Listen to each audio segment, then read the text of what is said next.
We will now get an industry perspective on the European Commission's report and its impact on the cycling industry by Manuel Marsilio, who's the general manager at CONEBI, which is the Confederation of the European Bicycle Industry. I'm delighted that he's here. Please welcome with me with a loud applause, Manuel Marsilio.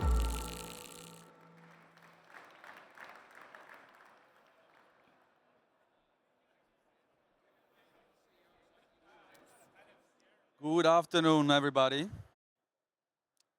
Nice to meet you. My name is Manuel Marsilio, and I'm the general manager of CONEBI, the Confederation of the European Bicycle Industry. This is a short event, so I'll be very brief.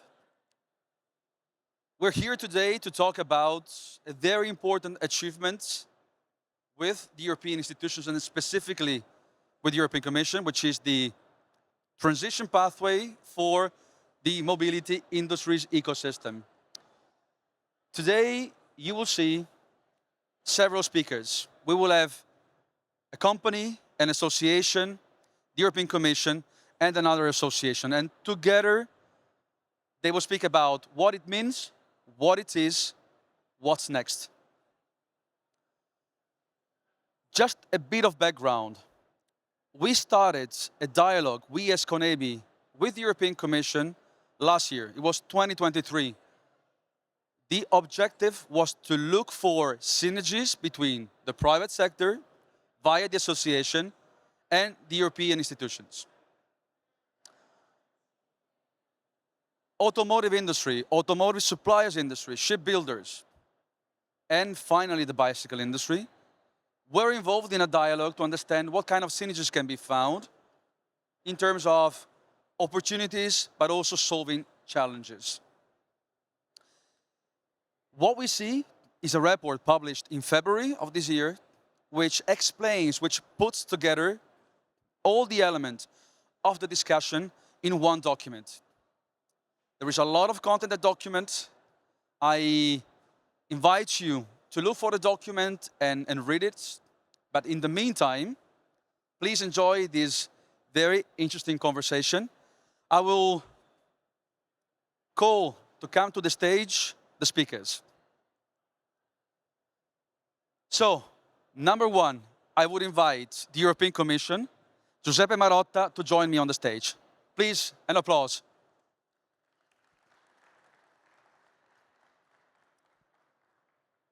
So we have the European Commission. Really, thank you for coming today. Second speaker, we have a member of the CONEBI board and representative of Decathlon. We have Sylvain Lemenon. Please, an applause.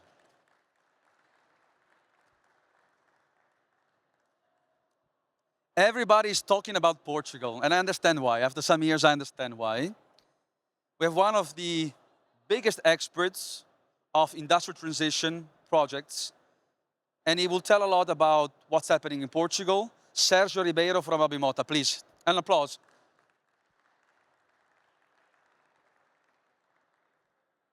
So, when we talk about cycling, we talk about ecosystem. We mentioned that word different times this morning. Servicing, logistics, and more than that. So I would like to call on the stage Jacques from CAE. Jacques, please. An applause.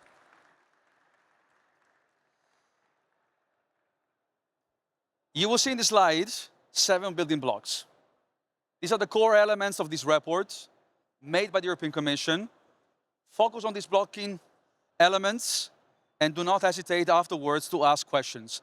I will now hand the microphone to my colleague Matthias, policy officer at CONEBI, that is going to moderate the event. Enjoy.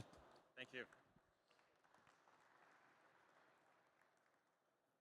Thank you, everyone, for being here, and welcome to all the speakers once again, also from my side. So as we know, the mobility transition pathway includes the whole mobility ecosystem, or aims to include the whole mobility ecosystem, meaning automotive sector, rail sector, waterborne, but also bicycles. And so we were very happy as the bicycle industry to be included in this process, to be considered on par with these other modes of mobility.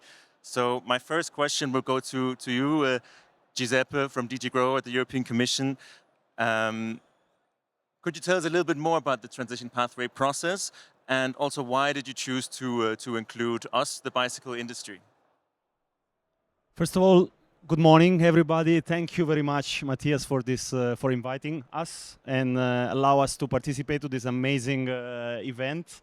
And so it's as you know, we've been collaborating for a couple of months now since we started the whole mobility transition pathway exercise, and I'm really thankful to CONEBI and the whole cycling industry ecosystem for having been so supportive in this entire exercise. Okay, so the transition pathway concept came about back in 2021 when, due to the COVID crisis, the European Commission went for an update of the European industrial strategy.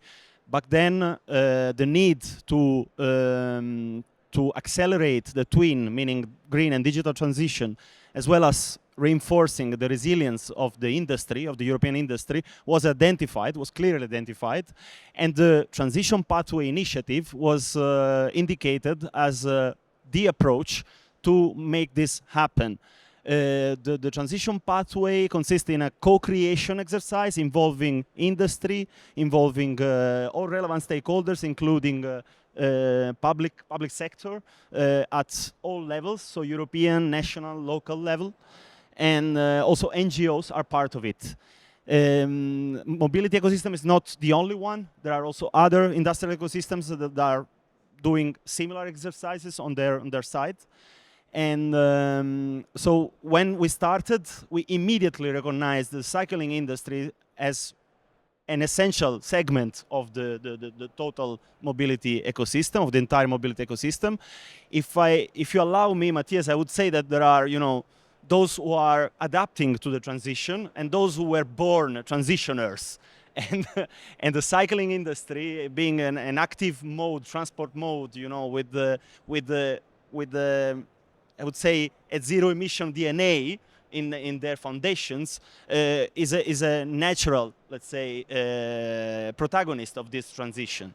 So then we started the process, and we ended up with the publication, like 1.5 years later, we ended up with the publication of the report. The report, as already Manuel has described, consists of a document with 7 different building blocks, identifying several dimensions of the transition, and it's really shaped with a bottom-up approach. So everything that you will find in the report is the result of a discussion with industry operators, NGOs, and local operators. So we are pretty proud about the end result, because it's a list of roughly 112 actions that have been identified. These are further actions that, according to all participants, are needed to further, advance the transition in this ecosystem. Now we are entering the phase 2 of this exercise. So the co-creation and the drafting of the report is done. Now we are entering the phase 2, which we call co-implementation. So now we would like to see what the industry is doing in order to implement. And I have to be honest, transition didn't start yesterday or in January this year. It's already an ongoing process, and most of the relevant stakeholders in this very industry are already delivering quite impressively on this transition. So the call for pledges that we launched back in April is meant to capture those initiatives and make them visible to the rest of the ecosystem, to potentially create opportunities for synergies across the industry, and to allow us as the European decision maker to have a constant alignment between our decisions and the transition that is actually happening on the ground. So that's the main purpose. And I really thank you again for creating this event to put a spotlight on this initiative. And judging by the number of people listening to us, I think that this is a clear sign of the commitment of this industry towards the transition in general and this very initiative in particular. Thank you again, Matthias. Thank you, Giuseppe. I think you said it with the word alignment, that public and private can work together, but there has to be alignment, and this is why this pledge phase is also so important to us, that we coordinated this approach and that we pledged together and that we are on the same page. So transition pathway we heard from you is about the twin transition, digital and sustainable, but also about resilience of our industry. So now I will go to our first industry panelist, to Sylvain. Sylvain, you are from Decathlon, purchase leader. Yeah. And so I would like to understand from you, what are the most important elements from this transition pathway for Decathlon? And are you already working on some sort of pledges for the pledge phase? Yeah, hello all. Thanks again also for the job done for the mobility transition pathway. It's very important for Decathlon, and this gives us a lot of stakes to address. So thanks again for the deep job done behind, because it's a very important job. I will not explain all for the interaction with the pledge, because there is so many topics, as you said, on the pledge. But yes, Decathlon, the pledge is on the way.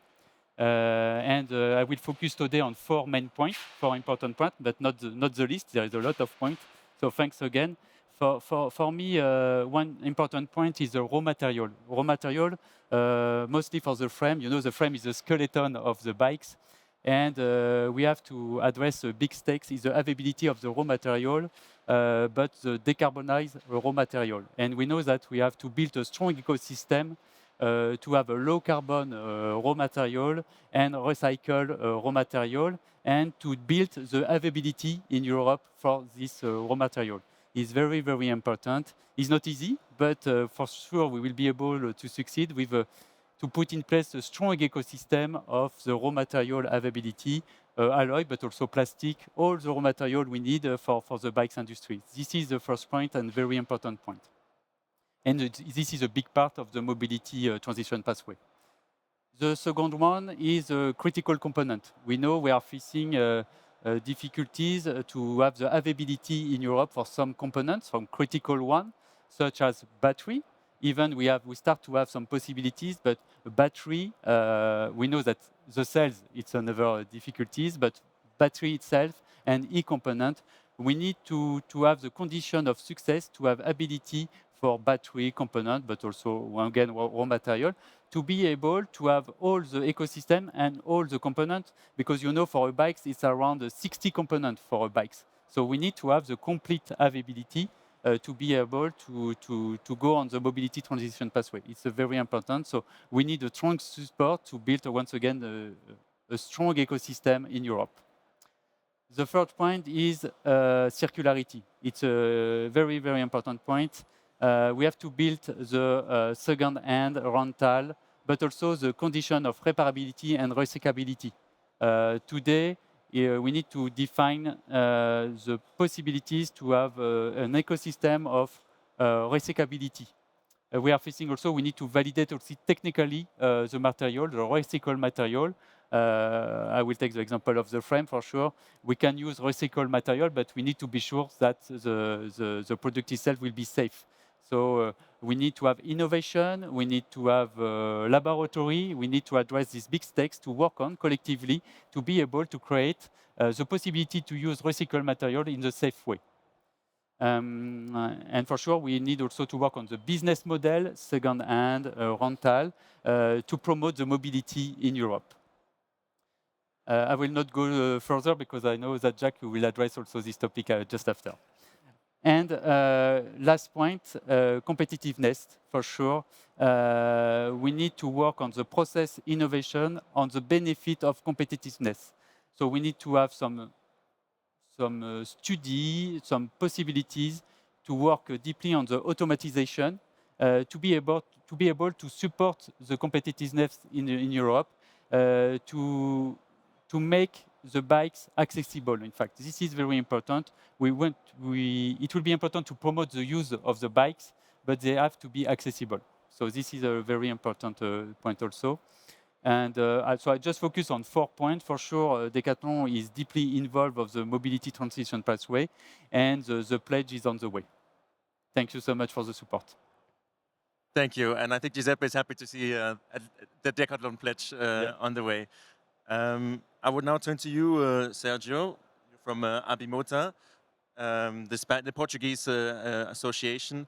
And of course, public-private partnerships is nothing new to you. You have worked with this in the past with the Biking Off project. So I was wondering if you could tell us a little bit about this Biking Off project. What is the opportunity and the importance of having such a public-private partnership, both with on the European level, but also with national government? Okay. First of all, thank you very much for inviting Portugal Bike Valley to be present. We are talking about transition. We are talking about the change in mobility as we know it. And the change is not done by the industry, it's done by the people who needs mobility.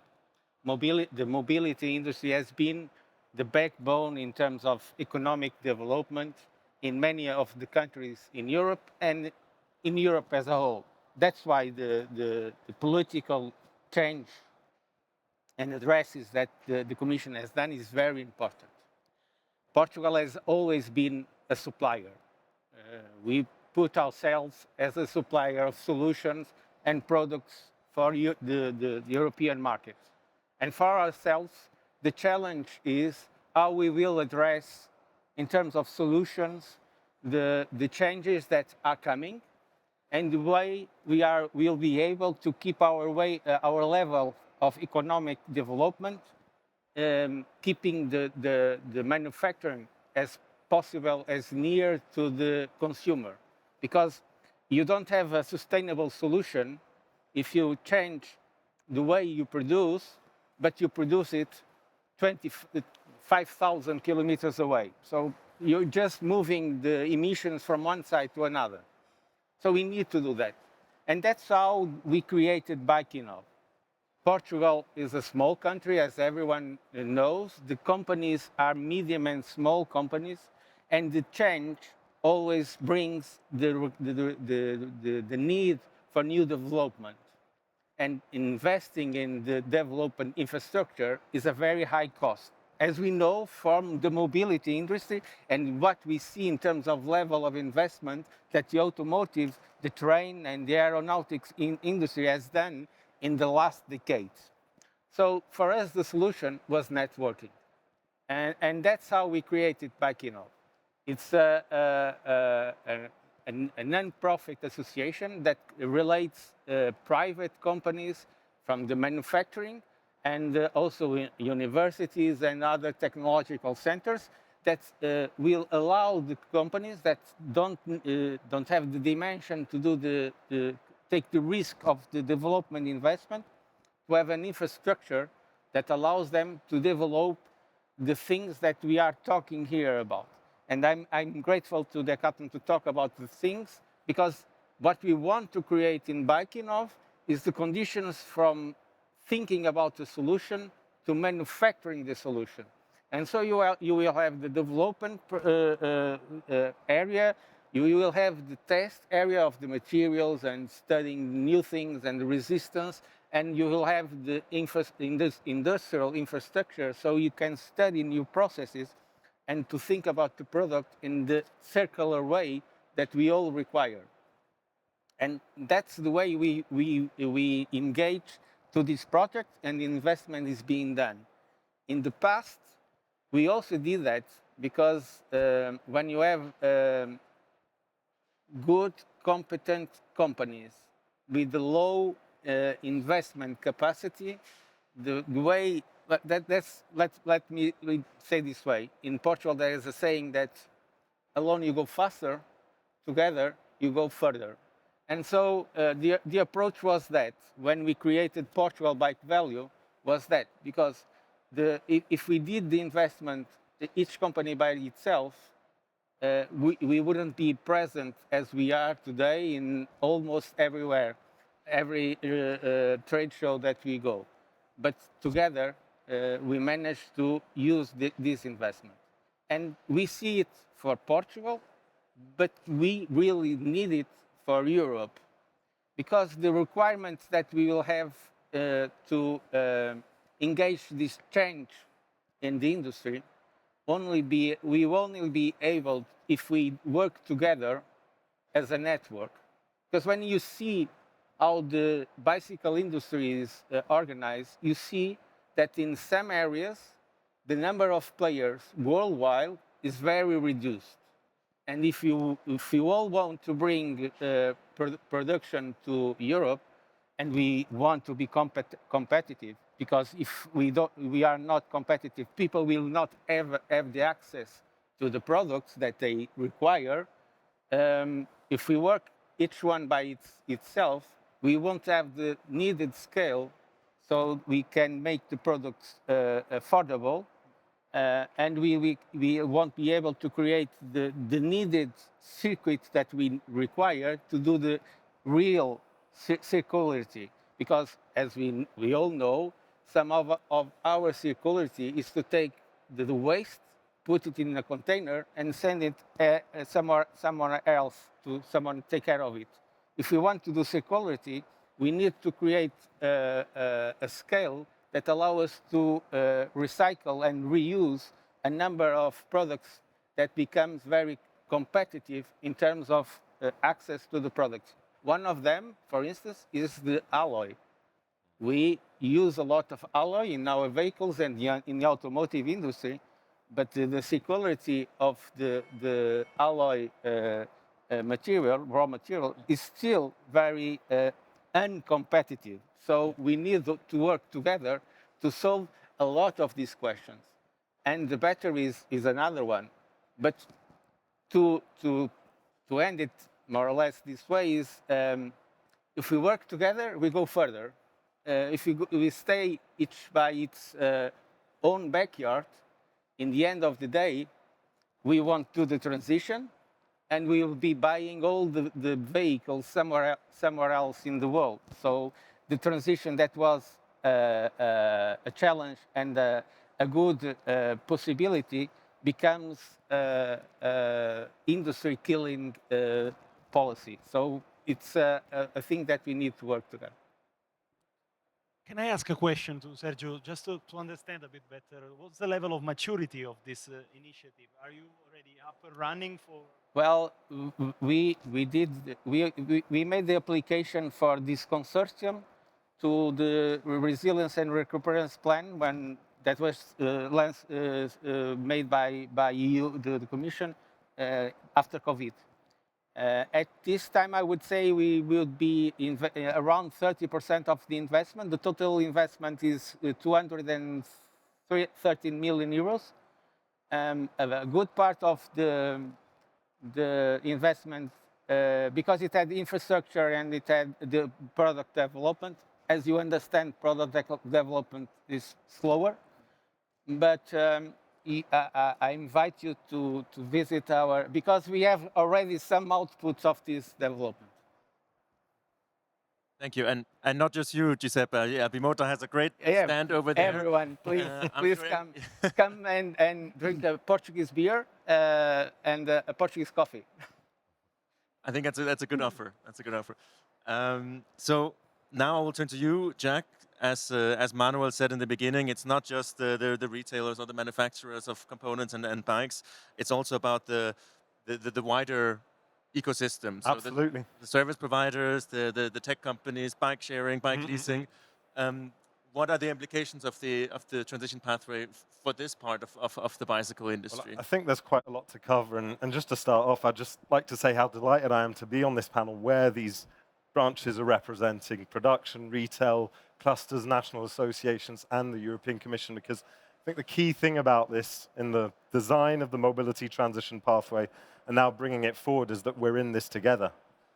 And I think that's really already reflected in the report itself. It's really about growing the whole cycling ecosystem. And there are a lot of action points in the report that open this possibility. Now, we forgive, but we don't forget that cycling wasn't initially part of the mobility transition pathway.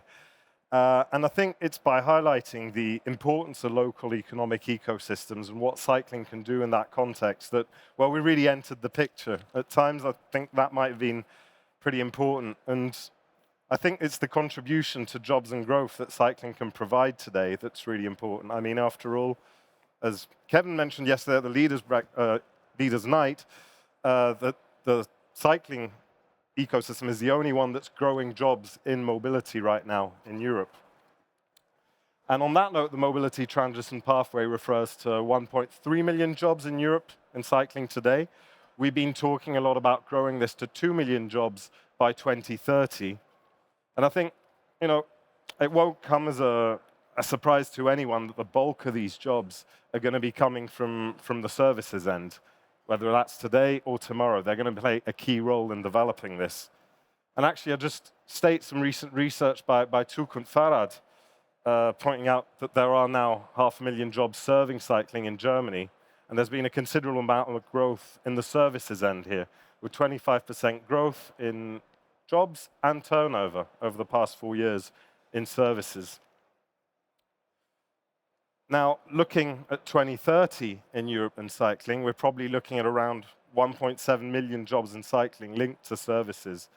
So you can think about tourism, think about shared bike services, about leasing, about logistics.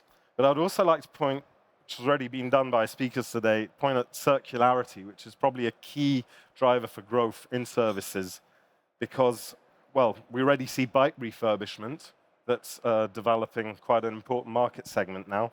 And I think in the future, when it comes to, you know, collecting used batteries and used components, for example, we're going to have to develop national, you know, circular ecosystems to feed into that.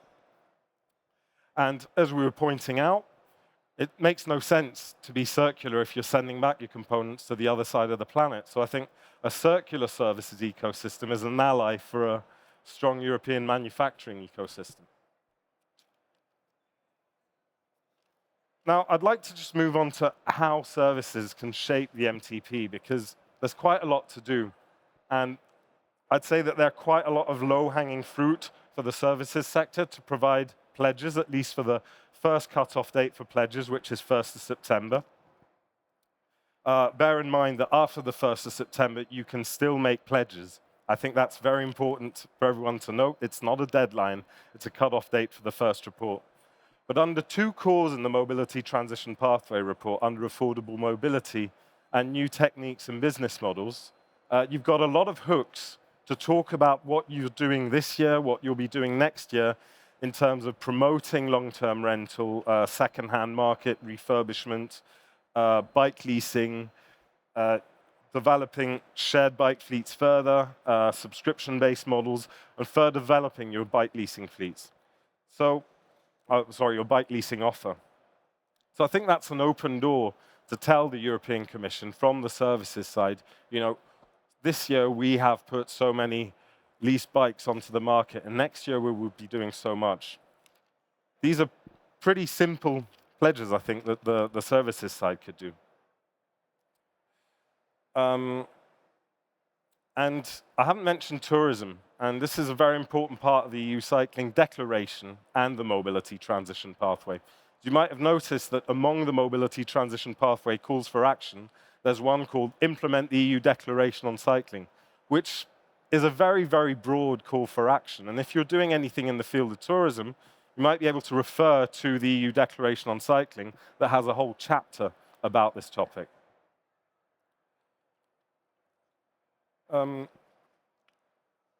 Now, I'm highlighting simple pledges right now because, as Sergio says, when you move alone, you can go fast. But when you work together, you can go forward. And I think on the long run, we'll be looking at collaboration and synergies in various areas to develop more ambitious pledges. And I mean, that can be companies working together. That can be companies working through associations like Cycling Industries Europe, like CONEBI.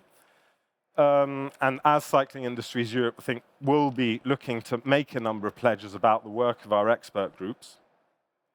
It's also via national associations. I think they have an absolutely critical role to play, especially when it comes to, say, developing circular ecosystems for the collection of parts.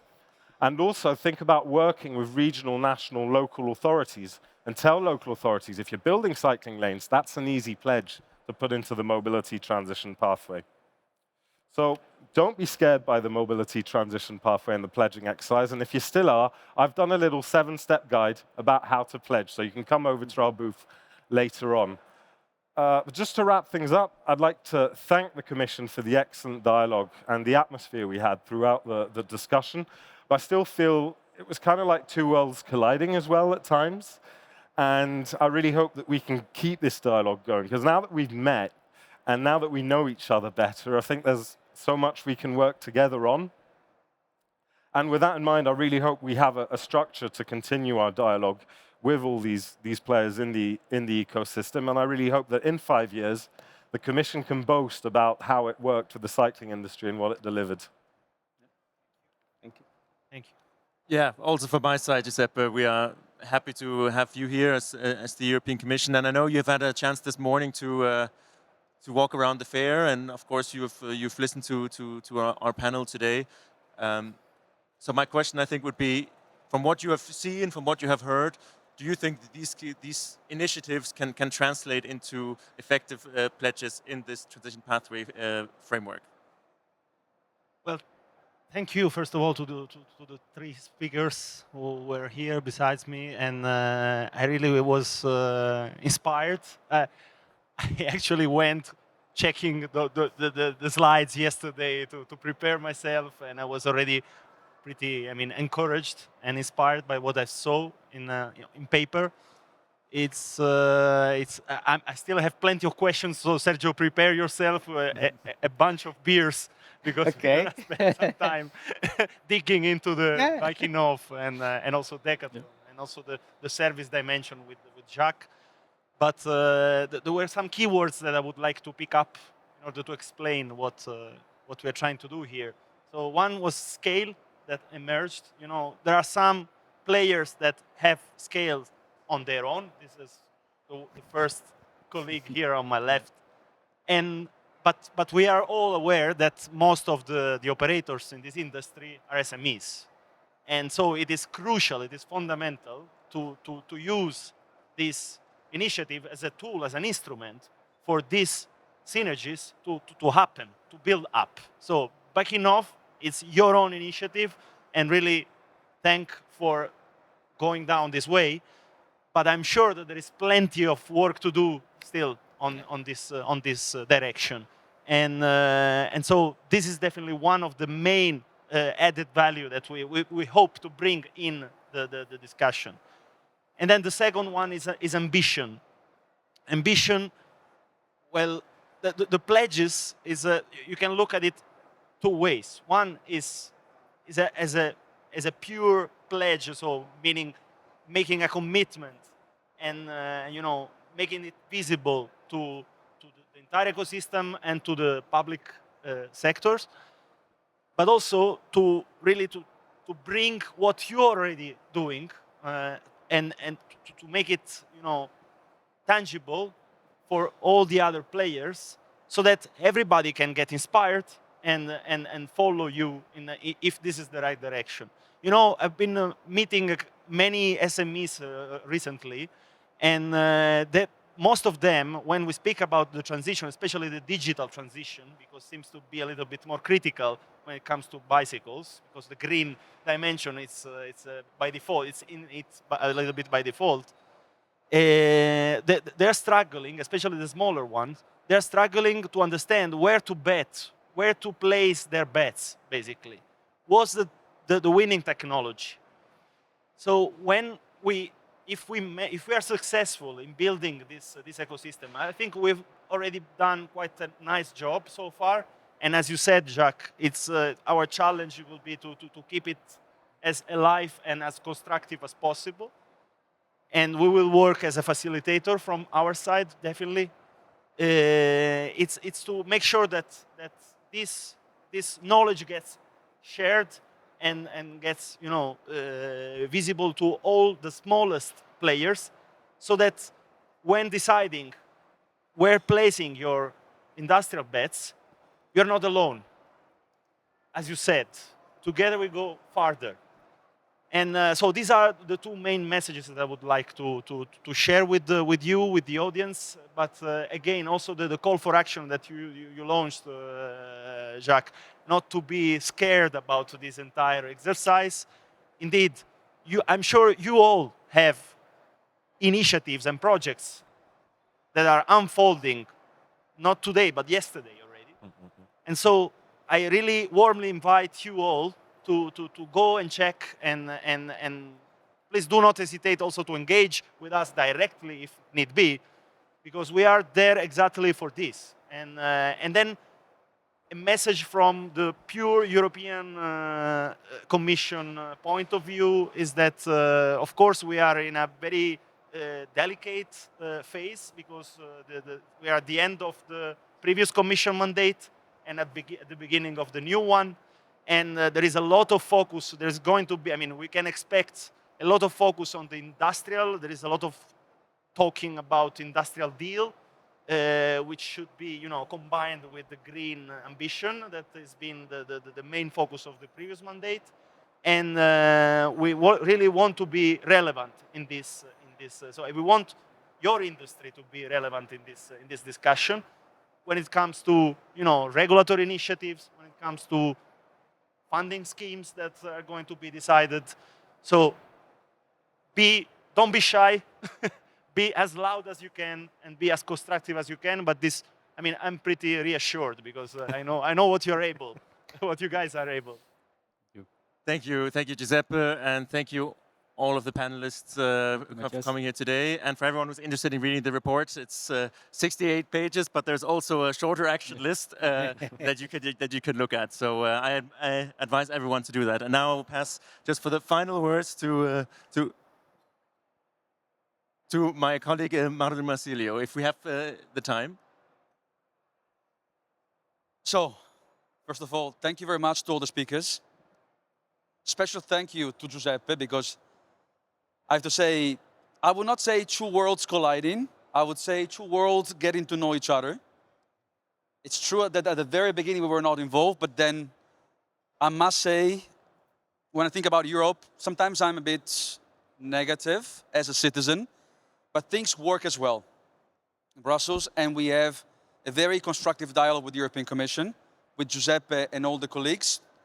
And I reaffirm what Jacques is saying. We would like to continue this very positive and open dialogue.